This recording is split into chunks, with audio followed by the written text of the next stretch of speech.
Innal hamdalillah nahmaduhu wa nasta'inuhu wa nastaghfiruh wa na'udzu billahi min shururi anfusina wa min sayyiati a'malina may yahdihillahu fala mudilla lahu wa may yudlil fala hadiya lahu wa asyhadu an la ilaha illallah wahdahu la syarika lah wa asyhadu anna Muhammadan abduhu wa rasuluhu wa la nabiyya ba'dah. Allahumma shalli wa sallim wa barik ala Muhammad wa ala ali Muhammad fil alamin innaka Hamidum Majid.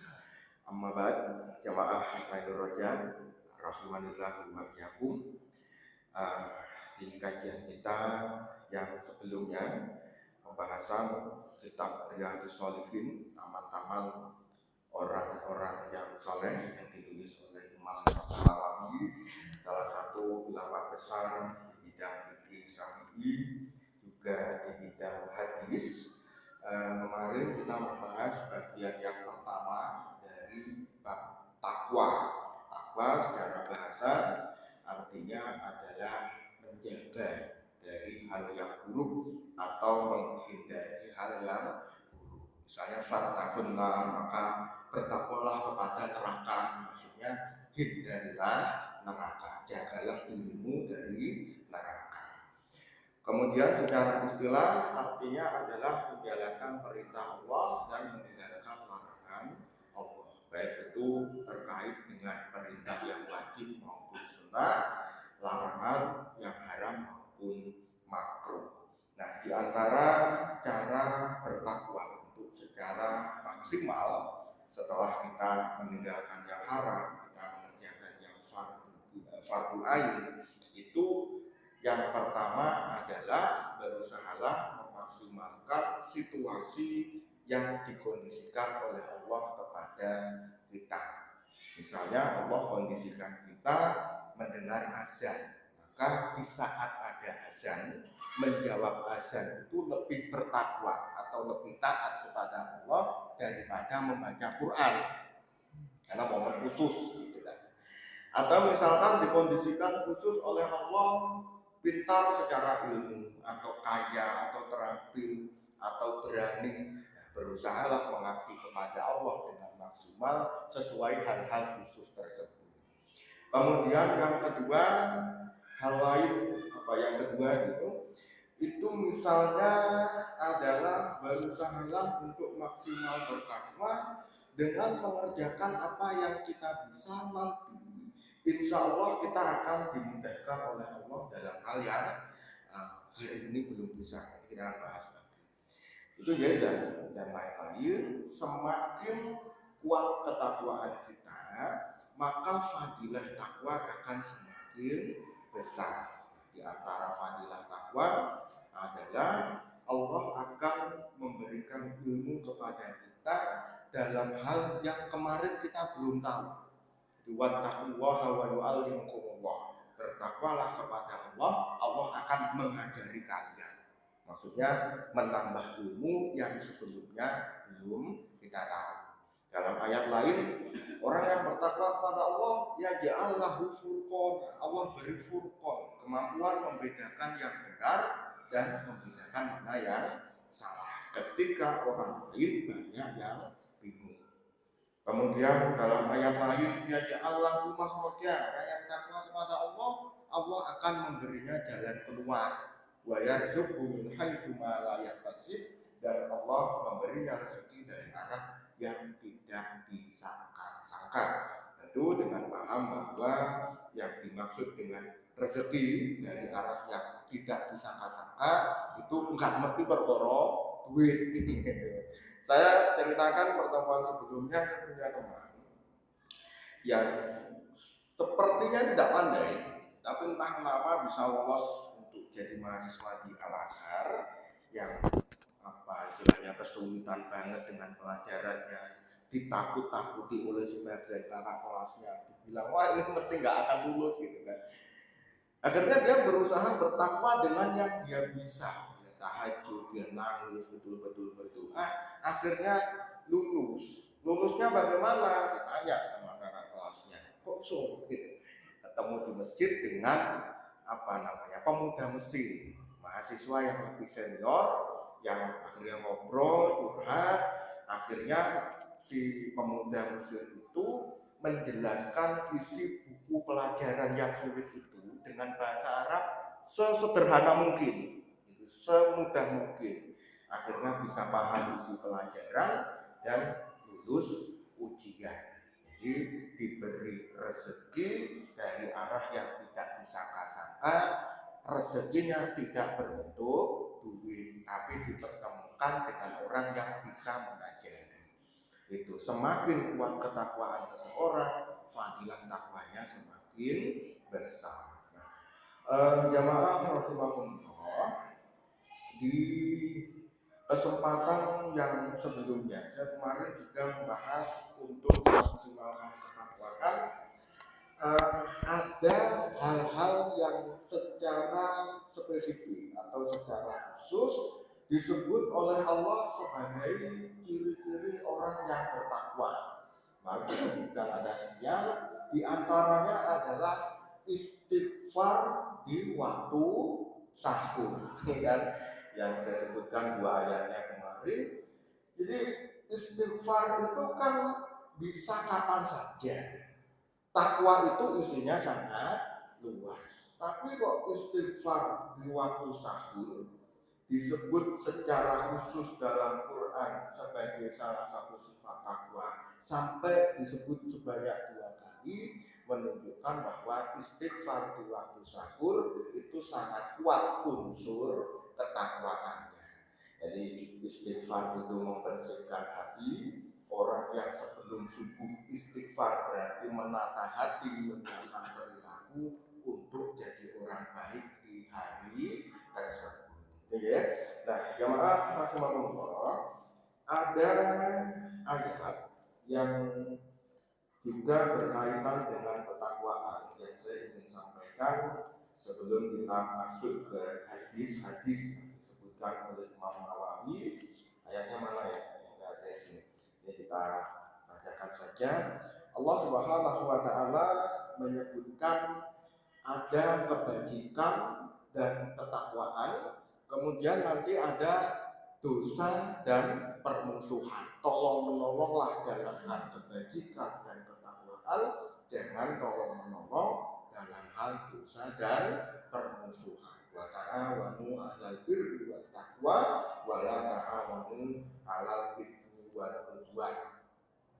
Allah memerintahkan kita untuk tolong menolong dalam kebajikan dan ketakwaan, di mana arti asal dua kata itu sebetulnya sama. Maksudnya definisinya itu sama. Kebajikan adalah menjalankan perintah dan meninggalkan larangan. Takwa saja itu artinya juga menjalankan perintah dan meninggalkan larangan Allah. Kok disebut sekaligus dalam sebuah ayat? Nah, kaidah tafsir mengatakan kalau A dan B dipisah dengan ada kata wa yang artinya dan, maka di kandungan itu A dan B itu adalah dua hal yang berbeda. Misalnya kalau dikatakan iman saja, di semua agama, semua bagian agama ini, Islam saja, di semua bagian dari agama ini. Tapi kok iman dan Islam, oh berarti iman lebih ke arah keyakinan, Islam lebih ke arah pengamalan. Kebajikan saja itu sudah utuh, ketakwaan saja juga utuh. Kok disebut kebajikan dan ketakwaan? Berarti dalam konteks ini artinya sedang berbeda atau setengah-setengah. Para ulama menafsirkan kebajikan khusus di ayat ini artinya adalah tentang kebaikan atau menjalankan perintah Allah. Takwa khusus di ayat ini artinya adalah meninggalkan larangan Allah. Kenapa? Sebab takwa secara bahasa, seperti yang sudah kita bahas ya, takwa secara bahasa artinya menjaga hal buruk jangan sampai terjadi, menghindari keburukan. Berarti ketemu dengan kebajikan. Takwa artinya lebih ke meninggalkan perintah Allah. Kalau kebajikan itu lebih ke menjalankan perintah Allah. Jadi tolong menolonglah dalam hal menjalankan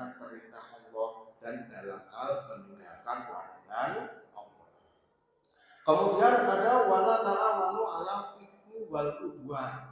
Dan jangan tolong-menolong dalam hal dosa dan permusuhan.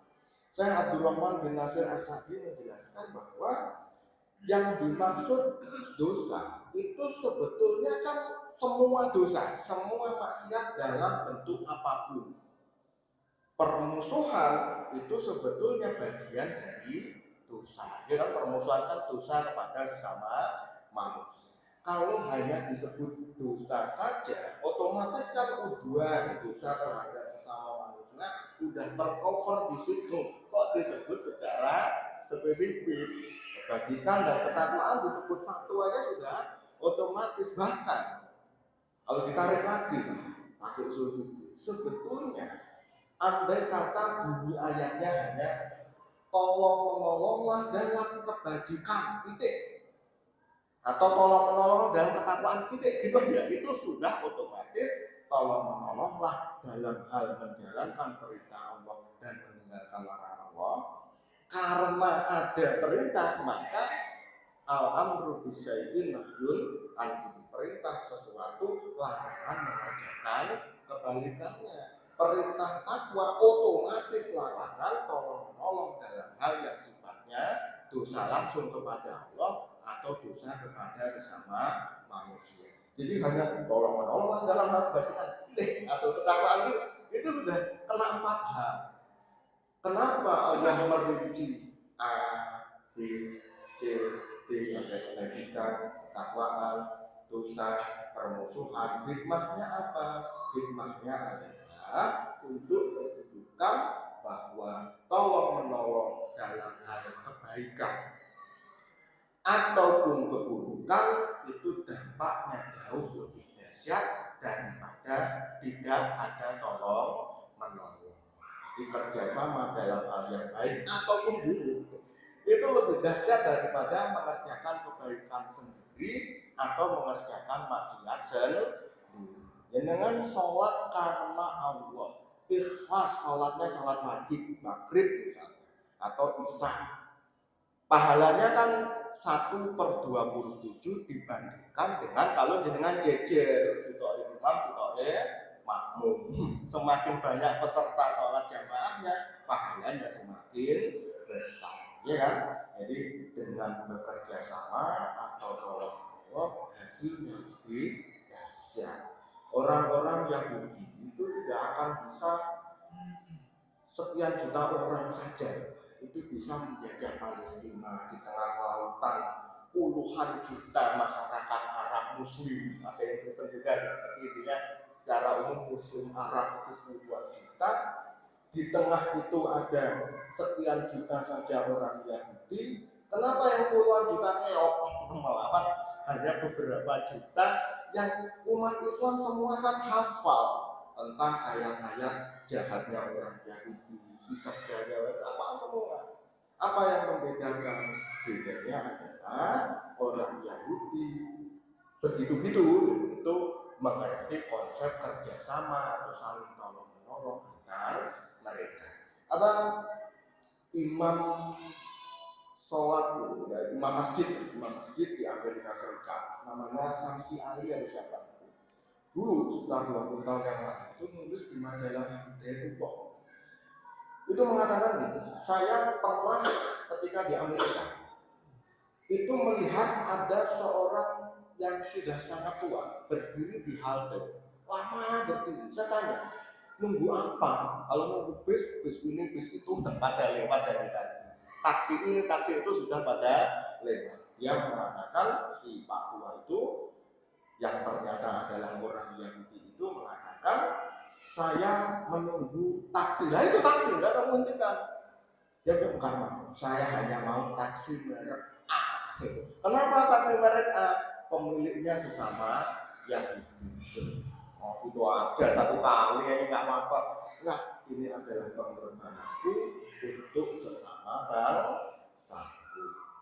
Gitu aja mereka kenal dengan konsep kerjasama. Jadi kebajikan, ketakwaan, kemudian dosa, permusuhan dirangkum dengan tolong menolonglah dalam hal ketakwaan saja. Satu dan otomatis mengcover 3 temannya.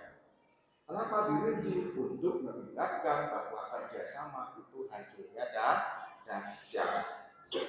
Jadi bagaimana supaya umat Islam bisa bekerja sama?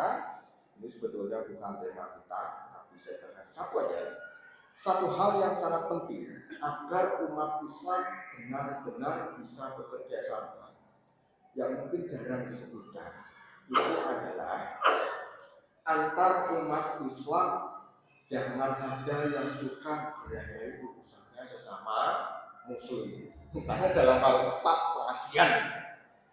Kalau misalkan saya tahu di sini ada ustaz yang kebiasaannya ngisi tentang akidah, berarti orang usah sok-sokan temanya ikut akidah. Nanti akan membuat yang satunya merasa belajar saing,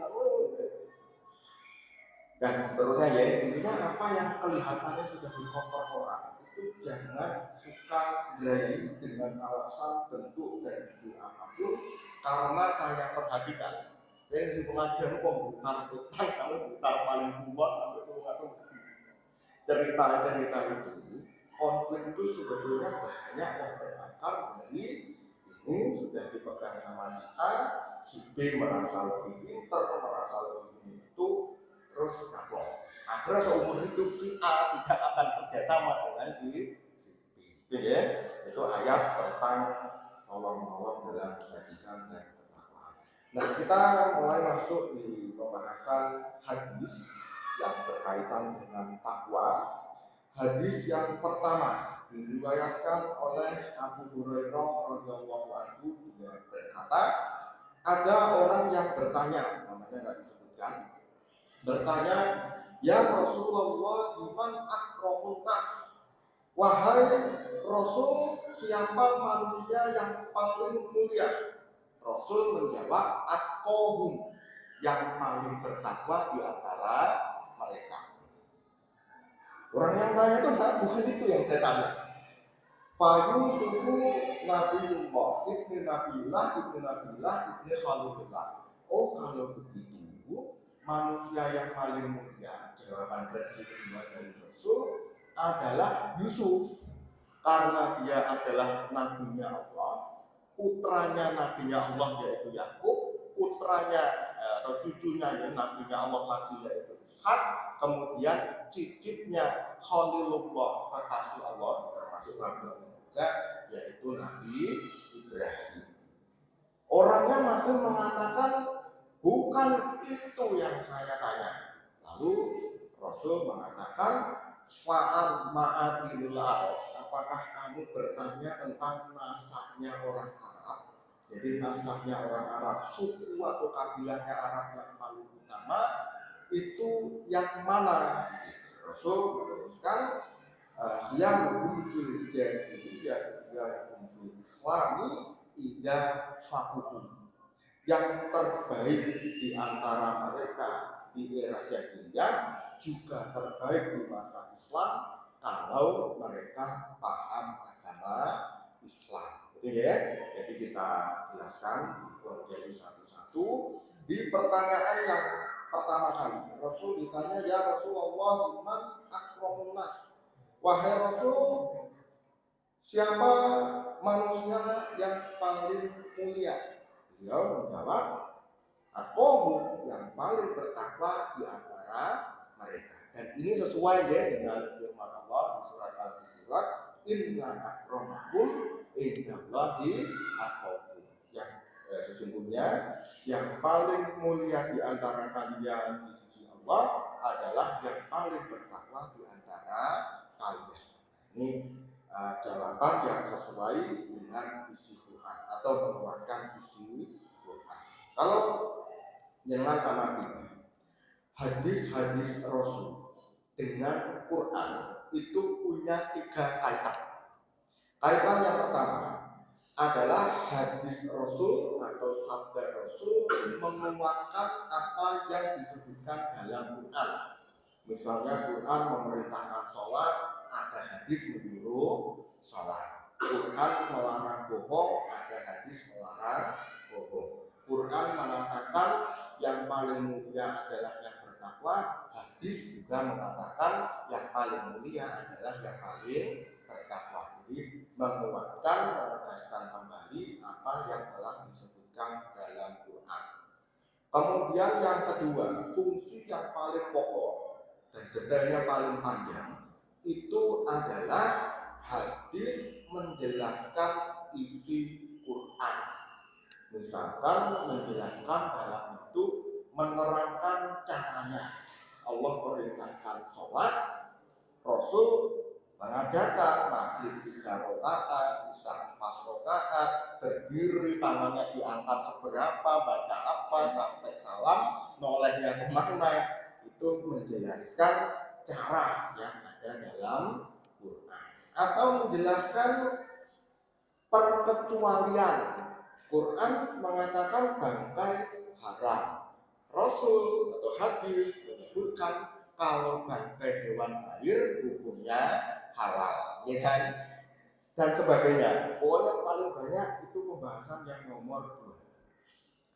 Kemudian yang ketiga, ini diambil sebagian ulama, diingkari sebagian ulama yang lain.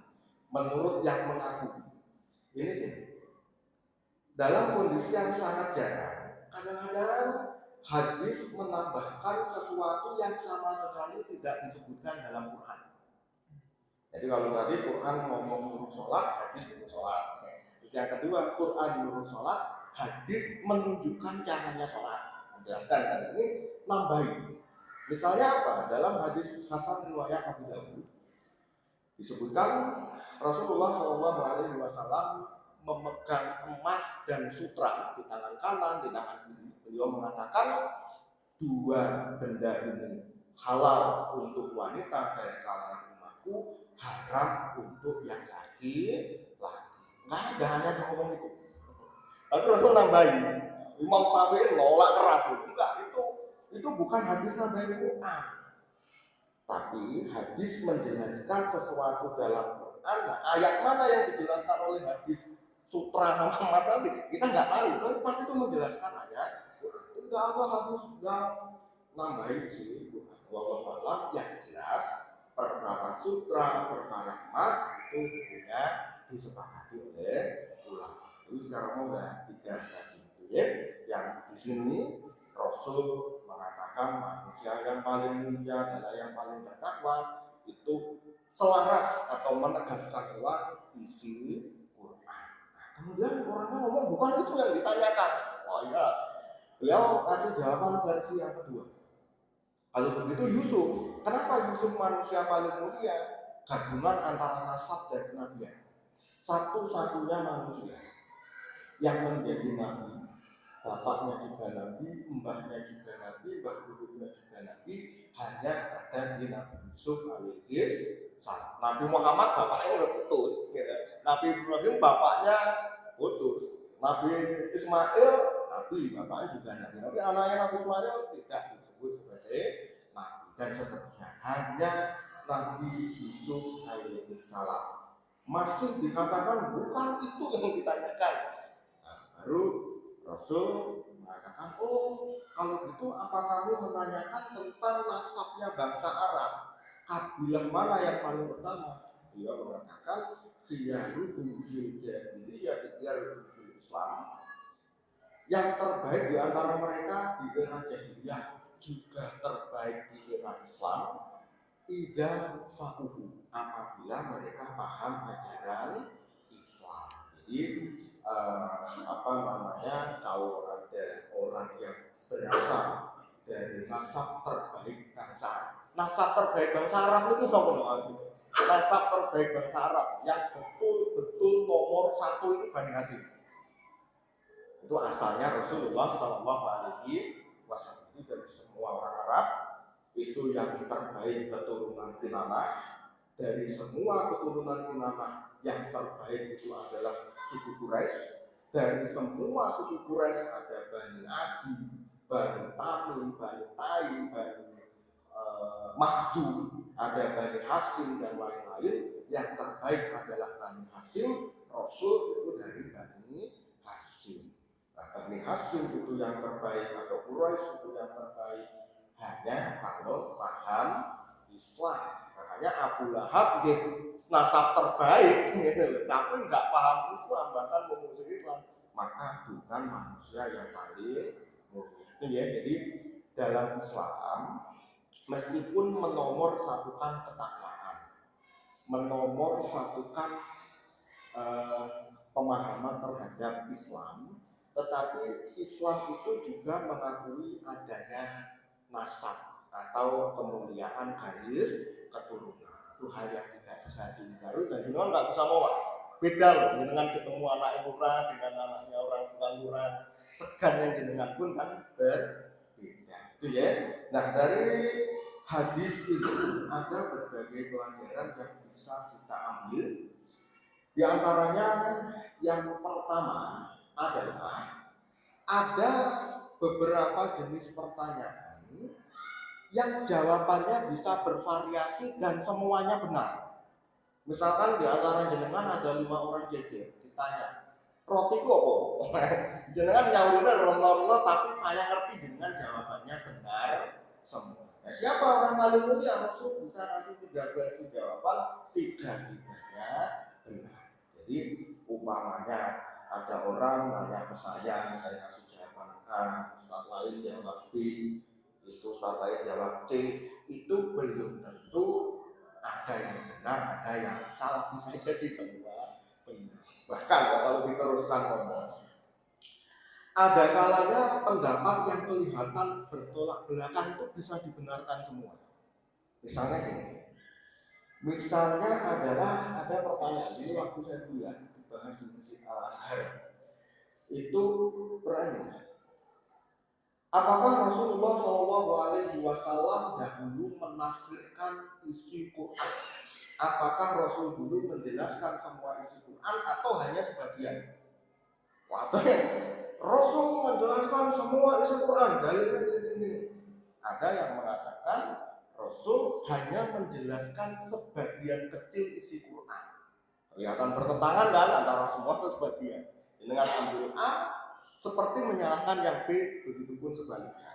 Nah, lalu Syekhnya itu menjelaskan dua-duanya bisa dibenarkan menurut sudut pandang atau jika ditempatkan dengan benar.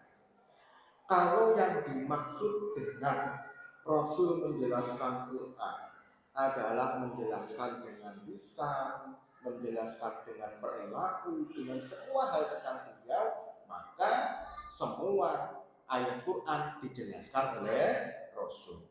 Aisyah ditanya kan, apa akhlak Rasul? Beliau menjawab, Aisyah menjawab, karena khuluquhul Quran. Akhlak beliau, semua tentang beliau itu adalah Quran. Jadi ada ayat tentang sholat, beliau tafsirkan dengan cara sholat, itu ya semua ayat dijelaskan oleh Rasul sudah selesai. Tetapi kalau maksudnya adalah menafsirkan seperti pengajian tafsir, ayat ini maksudnya begini, gitu kan? Kenapa surat Al-Baqarah sebelum surat Ali Imran hikmahnya begini? Yang seperti itu sangat jarang. Jadi Rasul sangat jarang menafsirkan Quran dalam arti menjelaskan ayat ini maksudnya begini, maksudnya begitu. Kenapa? Karena umat atau bangsa Arab, bahkan yang kafir sekalipun pada saat itu secara umum paham Quran. Dengan ayat turun yang kafir dengar, benar masuk Islam. Yang sudah masuk Islam tambah kuat imannya hanya dengan mendengar ayatnya tanpa diterangkan. Itu makanya kalau lihat di kitab tafsir apapun yang disebut tafsir bil ma'thur apapun judulnya, yang benar-benar Rasul menafsirkan ayat ini dengan tafsiran begini, itu ada tapi sangat jarang yang sahih. Sangat jarang. Jadi benar kalau ini juga benar kalau begitu. Kembali ke sini ada pertanyaan-pertanyaan yang jawabannya bisa bervariasi dan semua nggak bisa dibenarkan. Itu yang pertama. Kemudian pelajaran yang lain adalah kadang orang yang bertanya tidak mendapatkan jawaban yang sesuai karena dia salah cara bertanyanya. Daripada menanyakan secara spesifik, secara umum, menanyakan terlalu umum siapa manusia terbaik, kan langsung aja harusnya dari awal mengatakan nasab bangsa Arab yang paling mulia itu yang mana, Bani ini atau Bani yang itu. Orang kok pertanyaan sangat umum, siapa manusia yang paling mulia? Jawab kamu kan ini ya, jawab dulu kan ini. Jawab itu ya. Itu yang kedua. Kemudian yang ketiga, jadi di antara pelajaran pokok dari hadis ini sesuai dengan kalimat pertama di hadapan Rasul, manusia yang paling bertakwa, yang paling mulia di sisi Allah adalah manusia yang paling bertakwa. Itu dari hadis yang pertama. Kemudian jemaah rahimakumullah, kita bahas hadis yang kedua. Hadis yang kedua diriwayatkan oleh Imam Muslim. Hadis sahih riwayat Muslim dari sahabat Ibnu Mas'ud radhiyallahu anhu, anna Nabiyya sallallahu alaihi wasallam kana yaqulu, dahulu mengucapkan, Allahumma inni as'alukal huda wal tuqa wal afafa wal ghina. Ya Allah, sesungguhnya aku memohon kepadamu huda, di sini artinya petunjuk, ilmu secara teori, kemudian ketakwaan, kemudian keterjagaan dari hal yang buruk atau haram, dan kecukupan. Jadi Rasul memohon 4 hal ini sebagaimana diceritakan oleh Ibnu Mas'ud. Nah, siapa Ibnu Mas'ud? Ibnu Mas'ud atau Abdullah bin Mas'ud adalah salah satu sahabat yang pertama-tama masuk Islam. Jadi ketika masih di fase dakwah bagian awal, itu salah satu yang sudah masuk Islam adalah Abdullah bin Mas'ud. Nah, Abdullah bin Mas'ud itu salah satu keistimewaannya adalah pernah langsung dibela oleh Allah Subhanahu wa taala dengan ayat Quran ketika dia ditertawakan orang. Jadi salah satu ciri fisiknya Ibnu Mas'ud itu betisnya lebih kecil daripada rata-rata orang lain yang mungkin bentuknya lucu. Jadi suatu hari Ibnu Mas'ud itu naik pohon kurma atau pohon apalah di sana. Ibnu Mas'ud naik pohon pakai jubah begitu, jubahnya ketiup angin, jubahnya buka, betisnya jadi kelihatan. Wong dilihat dari bawahnya bisa kelihatan tadi. Ini jubahnya terbang kan, betisnya jadi kelihatan, ditertawakan oleh para sahabat yang lain. Yang menertawakan sesama sahabat. Allah langsung turunkan, ya ayyuhalladzina amanu la yaskhar qaumun min qaumin asa an yakunu khairan minhum, dan seterusnya di surat Al-Hujurat. Wahai orang-orang yang beriman. Jadi dipanggil langsung oleh Allah dari atas lah. Dipanggil langsung oleh Allah, wahai orang yang beriman, wahai para sahabat, jangan sampai satu kaum mengejek kaum yang lain, sebab bisa jadi yang diejek lebih baik daripada yang mengejek. Jadi dibela langsung oleh Allah Subhanahu wa taala. Nah, Ibnu Mas'ud meriwayatkan anna Nabi sallallahu alaihi wasallam kana yaqulu, dahulu berkata. Terjemahannya begitu ya. Tapi ada satu hal yang kita harus ngerti, khususnya kalau kita pernah ngobrol, pernah belajar bahasa Arab. Ingatkan ini, ada kata, ada fi'il mudhari yang di sini berbentuk yaqulu, artinya mengucapkan. Nah, para ulama mengatakan bahwa kalau kanan ketemu dengan fi'il mudhari, di sini yaqulu menunjukkan bahwa fi'il mudhari itu dulu sering terjadi. Singkatnya berkaitan dengan dahulu beliau mengucapkan, ini adalah doa yang sering diucapkan oleh Rasulullah Shallallahu Alaihi Wasallam. Jadi terjemahan komplitnya bahwasanya Nabi Shallallahu Alaihi Wasallam dahulu sering mengucapkan doa ini. Allahumma inni as'alukal huda wal tuqa wal afafa wal ghina. Nah, tuqa itu kan nama lain dari takwa. Ya kan, tuqa nama lain dari takwa, itu artinya petunjuk sama dengan hidayah. Para ulama menjelaskan bahwa yang dimaksud dengan huda atau petunjuk di hadis ini maksudnya adalah teori ilmu. Jadi Rasul mengajarkan untuk minta petunjuk dalam arti teori ilmu kepada Allah Subhanahu wa taala sesuai dengan kaidah yang saya pernah sampaikan, permintaan terhadap satu hal yang sudah ada adalah permintaan agar hal itu tetap ada dan bertambah. Ya ayyuhalladzina amanu wahai orang yang berimanlah. Sudah beriman, suruh beriman, maksudnya pertahankan level keimananmu dan tingkatkan. Ihdinas siratal mustaqim, namanya sudah muslim, sudah mau sholat, sudah di atas siratal mustaqim, kok masih minta? Berarti pertahankan ya Allah dan tingkatkan.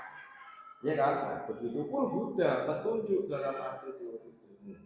Jenengan mungkin mengucapkan doa ini dalam kondisi sudah pinter, atau minta ilmu gitu, minta huda, petunjuk ilmu. Maksudnya apa? Ya Allah, ilmu-ilmu yang sudah saya tahu, pertahankan, ojo nanti gampang lalu, ojo nanti gampang bingung. Kadang orang hafal tapi bingung. Dan tingkatkan, beritahukanlah kepadaku ilmu yang kemarin aku belum tahu. Kemudian yang kedua, tuko, ketakwaan. Maksud takwa di hadis ini adalah taufik untuk mengamalkan ilmu. Ya Allah, amal yang aku sudah lakukan, jagalah agar aku istiqomah terhadapnya dan tambahkan amal baik yang kemarin aku belum melaksanakan. Termasuk maksiat yang masih dilaksanakan, bantulah agar besok saya meninggalkan. Kemudian yang disebut sebagai apa? Nanti insya Allah saya akan share ke Mas Endi atau siapa dari seri grup ya, jangan bisa baca hadisnya. Iman Pak kalau jangan enggak, sama Rasul aja sering bacanya kan, kita pasti lebih. Jadi wal afafa dan keterjagaan, maksudnya adalah keterjagaan dari hal-hal yang buruk.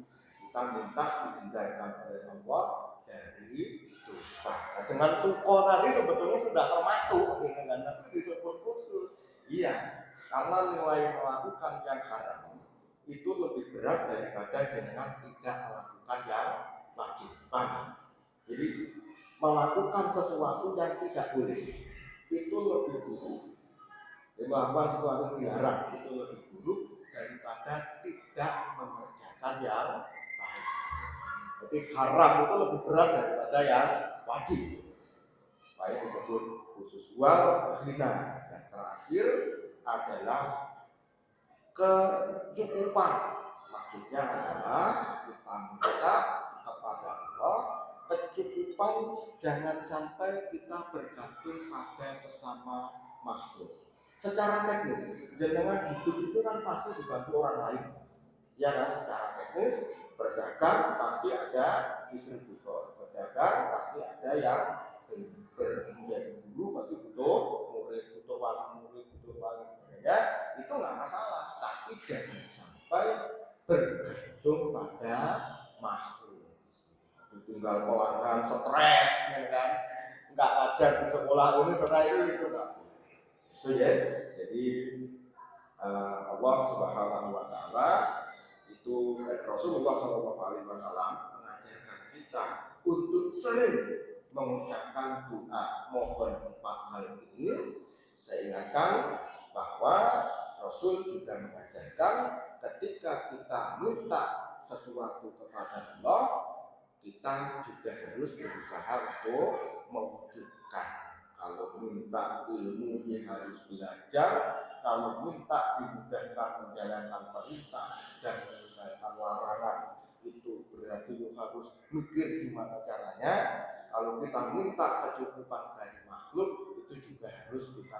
berpikir caranya, bukan hanya minta kepada Allah. Guys, itu ya, jadi 3 menit lagi kita bisa.